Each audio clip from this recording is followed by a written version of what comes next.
Hello friends, this is Richa Sharma. Welcome to my channel let's study with Richa. तो आज हम discuss करेंगे meaning, concept and definition of physical education. Health education की जो video थी वो मैंने डाल दी है, इमेज भी डाल दिए हैं, जरूर देख लीजिएगा।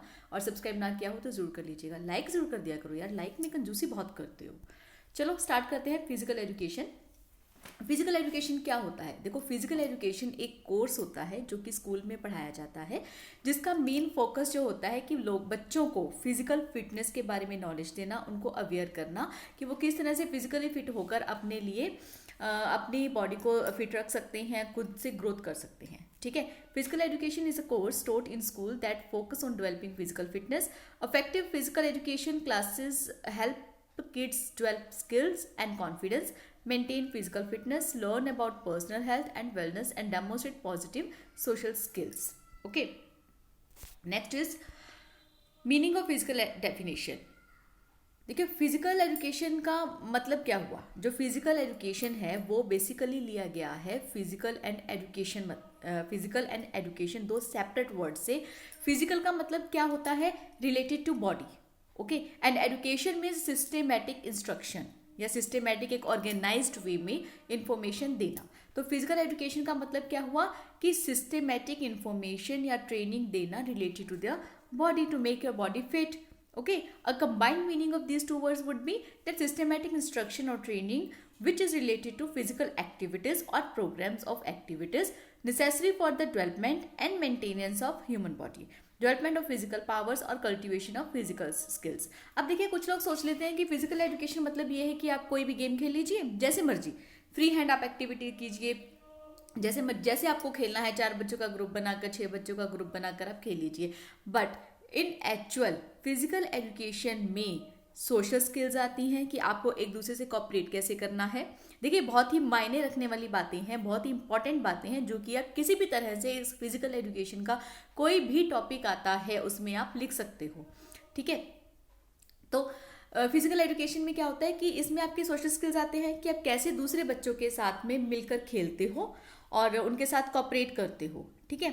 सेकंड क्या आता है कि आप उनके रूल्स को फॉलो करते हो। अब देखिए, रूल्स को समझने के लिए आपको उस पर्टिकुलर गेम के जो भी नॉर्म्स हैं, रूल्स हैं, पेनल्टीज लगती हैं, वो सब आपको समझना होगा। मतलब कि आपको एक एजुकेटर की जरूरत तो होगी। ठीक है। टीचर आपको समझाएगा कि क्या क्या रूल्स होते हैं, नॉर्म्स होते हैं, मतलब आपको वो एजुकेशन देगा। फिजिकल एजुकेशन के रिगार्डिंग, किसी भी गेम के रिगार्डिंग आपको एक एजुकेशन देगा। मतलब कि सोशल स्किल और एजुकेशन दोनों मिक्सअप हो गए। ठीक है। अब उसको खेलने के लिए आपको ग्राउंड भी चाहिए, मतलब आपको एक इन्वायरमेंट प्रोवाइड करना पड़ेगा।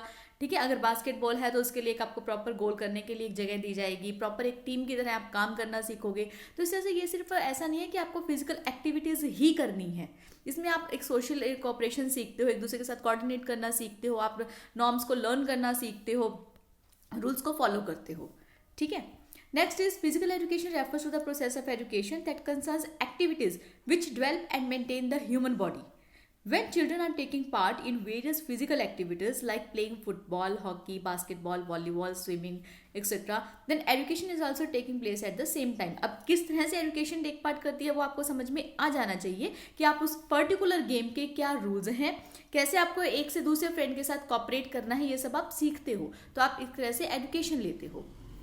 ठीक है। आप जैसे ये छोटी सी डायग्राम आप बना सकते हो कि मल्टी थ्योरेटिकल बेस होता है जिसमें स्पोर्ट्स आता है, फिटनेस आता है और मूवमेंट आता है। ठीक है। Next is concept of physical education. Physical education is a broader concept. अब जैसे मैंने आपको बताया कि ये छोटा कंसेप्ट नहीं है कि बस 4 बच्चे बैठे और खेल लिया। ये एक ब्रॉडर कंसेप्ट है जिसमें कि रिदमिक एक्टिविटीज़ होती हैं, रिक्रिएशनल गेम्स होती है, हेल्थ और फिटनेस से रिलेटेड एक्टिविटीज़ को ऐड किया जाता है। बच्चों को कॉपरेशन सिखाया जाता है, उनको कोऑर्डिनेट करना सिखाया जाता है, रूल्स को फॉलो करना सिखाया जाता है, एज अ टीम इकट्ठे खेलना सिखाया जाता है। ठीक है। Physical education is a broader concept that includes not only competitive sports but also rhythmic activities, recreational game, health and fitness related activities, etc. The term physical education comprises all those activities such as play, movement education, competitive sports, rhythmic activities, recreation games, fitness exercise, demonstration exercise, health oriented activities. Is all you can add yourself in the paper according to the time in the paper and according to your speed. If you have good speed, you can add all these points that I have explained you in a very particular and systematic manner. I have already added in this slide also. Even you can write it yourself also. The term physical education is misunderstood by some people, as I told you कि कुछ लोग समझते हैं कि free hand आप games खेल लीजिए, कोई फर्क नहीं पड़ता, बट हर गेम का कुछ पर्टिकुलर रूल्स होते हैं। इवन छोटी से छोटी गेम का भी कुछ रूल होता होगा, जैसे कि ludo, the simple game, but there is sum rule that only player will start when the point 6 will come on the dice, right? So this is a human movement phenomena, that is a discipline. All these activities comes under this phenomena. Okay, you can learn this and you can make this picture in your paper. Just draw in the side and write in one side the explanation. Next is physical education for students in schools. अब देखिए, school में physical education को add क्यों किया जाता है, reason क्या है? रीज़न सिर्फ ये, देखो गेम्स तो बच्चे घर पर भी खेलते हैं, है ना, अपने घर पर बैठकर वो अपनी गली में भी खेलते हैं, घर में पेरेंट्स के साथ भी खेलते हैं, बट स्कूल्स में फिजिकल एजुकेशन का मोटिव क्या है कि उनको एक पर्टिकुलर गेम के रिगार्डिंग अवेयर करवाना, रूल्स सिखाना, अब उनके जो साथ के फ्रेंड्स हैं उनके साथ कोऑपरेट करना सिखाना, कोऑर्डिनेट करना सिखाना, एज अ टीम काम करना, उनको अपनी हेल्थ के रिगार्डिंग कौन से विटामिन ज़रूरी हैं, कौन से न्यूट्रिशन ज़रूरी हैं, वो सब उनको क्यों फूड में, उनके मदर जो हैं वो क्यों डेली डिफरेंट डिफरेंट सब्जियां बनाती हैं, क्यों डिफरेंट डिफरेंट दालें बनाती हैं, उनकी नॉलेज देना कि किस दाल में कितने प्रोटीन्स होते हैं, किस सब्जी में कितने विटामिन होते हैं, कितना आयरन होता है, खाने के रिगार्डिंग सारी की सारी इंपॉर्टेंट इन्फॉर्मेशन जो है वो बच्चों को प्रोवाइड करना। So activities of physical education are necessary for the students in the school because of rapid industrialisation and modernisation. हाँ, अब ये पॉइंट देखिए, जो इंडस्ट्रियलाइजेशन एंड मॉडर्नाइजेशन हो रहा है तो लोग क्या करते हैं कि जैसे वर्क फ्रॉम होम है, जैसे कोविड-19 में ज़्यादातर हुआ, लोग नहीं बाहर जा पा रहे हैं, तो उसमें क्या होता है कि लोग सिटिंग वर्क ज़्यादा होता है, ऑफिस वर्क ज़्यादा होता है, तो वो इतना अपना फिजिक्स की ओर ध्यान नहीं दे पाते, खाना खाया और काम करने बैठ गए, फिर खाना खाया काम करने बैठ गए, तो इस तरह से जो उनकी हेल्थ है वो अच्छी नहीं रहेगी, they will not be no longer fit.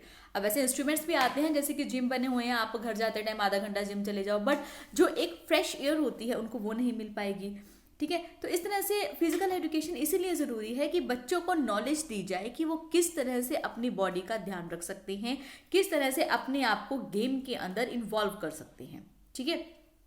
So activities of physical because of rapid industrialization and modernization, individuals are less involved in these activities, and along with they also have various facilities and machines available with them, and most of their daily routine are carried out by them only, which results less physical or manual labors by the people, which makes them more prone to various health related problems. कि अगर वो सिर्फ work पे ही ध्यान देंगे, sitting करते रहेंगे, तो इंडस्ट्रियलाइजेशन के कारण तो क्या होगा कि वो अपना हेल्थ पे ध्यान नहीं रख पाएंगे। उनको फिजिकल एजुकेशन के रिगार्डिंग इसीलिए स्कूल्स में इंफॉर्मेशन दी जाती है कि वो देख सकें कि उनको किस तरह का खाना खाना चाहिए कि वो फिट रख सकें, हेल्दी रख सकें, अपनी जितनी एनर्जी उनको चाहिए उतनी किस फूड से एट अ टाइम खाकर मिल सकती है, ताकि वो बाहर का फास्ट फूड अवॉइड कर सके।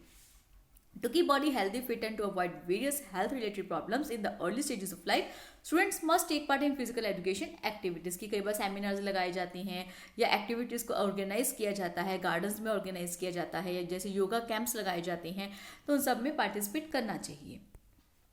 Next is definition of physical education. I have added some writer's definition.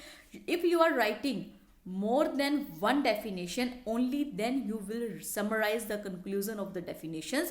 If you are not writing more than one, then you will just write the one definition and the meaning that you understand with this definition. Okay, I am repeating again in Hindi. अगर आप एक से ज़्यादा definition लिख रहे हो तो आप एंड में जाके समराइज लिख सकते हो कि इन डेफिनेशन से हम ये कंक्लूड कर सकते हैं। अगर आप सिर्फ एक डेफिनेशन लिख रहे हो तो आप उस राइटर की डेफिनेशन लिखिए और उसका जो मीनिंग आपको समझ में आता है वो आप मीनिंग की तरह लिख सकते हैं, ठीक है।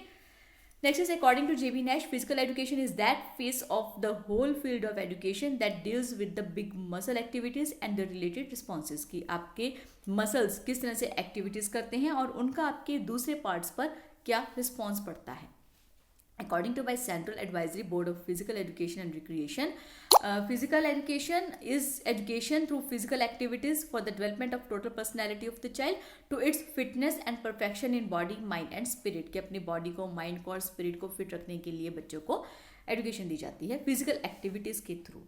According to Brownwell, physical education is the accumulation of wholesome experiences through participation in large muscle activities that promote optimum growth and development।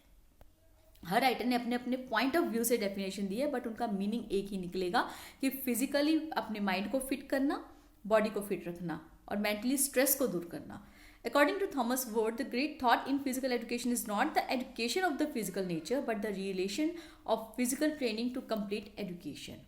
According to J.P. Thomas, physical education is education through physical activities for the development of total personality of the child and its fulfillment and perfection in body, mind, and spirit. According to AAPHERFR, physical education is the way of education through physical activities which are selected and carried on with regard to value, human growth, development and behavior. So now we can summarize definition of physical education as physical education is an integral part of general education process. ठीक है. Next is it is necessary for all human beings. Does not matter only for the school students, for all human beings. Physical activities not only help in physical development but also help in mental, social and emotional development of an individual. देखिए session like जरूर कर दिया कीजिए. It is not merely physical activities but is the education of the body through the body. अब देखिए कोई coach अगर games के रिगार्डिंग सिखा रहा है तो वो अपनी बॉडी से मूवमेंट करके ही तो सिखा रहा है ना, कि आपको रैकेट को ऐसे ऐसे आपको हिट करना है जब आपके सामने शटल आती है, या बैट बॉल में आपको बैट इस तरह से पकड़ना है, या बॉल करते टाइम पे आपके हाथ की फिंगर्स ऐसे होनी चाहिए. तो फिजिकल एक्टिविटीज़ के थ्रू ही फिजिकल एक्टिविटीज़ सिखाई जाती हैं. ठीक है. तो ये था मेरा सेशन फिजिकल एजुकेशन की कंसेप्ट, मीनिंग एंड डेफिनेशन का. आगे हम करेंगे एम्स, ऑब्जेक्टिव्स एंड इंपॉर्टेंस. वो आपको वीडियो जो है वो इवनिंग तक मिल जाएगी, और कोशिश है मेरी कल परसों तक आपका पासिंग मार्क्स जितना पूरा सिलेबस हो जाए. ठीक है. तो सब्सक्राइब ना किया हो तो ज़रूर कर लीजिएगा, और चैनल को लाइक शेयर ज़रूर कर दिया कीजिए. Thank you so much.